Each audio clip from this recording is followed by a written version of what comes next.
আমি ভাবতাম তুমি আমাকে সবচেয়ে বেশি ভালোবাসো, তুমি সব থেকে বেশি আমাকে চাও। আমি জানতাম তোমার একমাত্র সুখ আমি জানতাম তোমার জীবনে আমি ছাড়া কেউ নেই। ভাবতাম তোমার চোখের আলো আমি, তোমার হাসির কারণ আমি, তোমার শান্তির নিঃশ্বাস আমি। কিন্তু না, ভুল ভাবতাম আমি। তোমার জীবনে আমি তোমার কেউ ছিলাম না। তুমি ভালোবাসতে জানতে কি না জানি না, তবে তোমায় আমি নিঃস্বার্থভাবে ভালোবেসেছিলাম। আমি চেয়েছিলাম তোমার পাশে কেউ না বসুক, তোমার হাতে কেউ হাত না রাখুক, তোমার চোখে কারো চোখ না পড়ুক, তোমার নামের শেষে শুধু আমার নামটাই থাকুক। আমি চেয়েছিলাম তুমি থাকো, আমার হয়ে থাকো, আমাকে আগলে রাখো, আমাকে ভালোবাসো, আমাকে বোঝো। কিন্তু না, আমি বুঝলে না।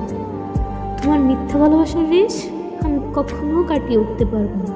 তোমার মাঝে ডুবে আমি ভুলেই গেছিলাম ভালোবাসা কখনো একজনের চাওয়ায় গড়ে ওঠে না, দুজনেরই চাইতে হয়। ভালোবাসায় অবহেলা থাকলে সেই ভালোবাসা কখনোই থাকে না, গুরুত্ব দিতে হয়। কিন্তু আমি তোমায় চাইলাম, তুমি আমায় চাও না, তাই তো নিয়তি আমাদের আলাদা করে দিন। আমার আর তোমাকে পাওয়া হলো না। আসলে কি জানো, মায়াবতী হওয়া যায়, গুণবতী হওয়া যায়, রূপবতীও হওয়া যায়, কিন্তু দিন শেষে আমাদের হেরে যেতে হয় ভাগ্যবতীদের কাছে।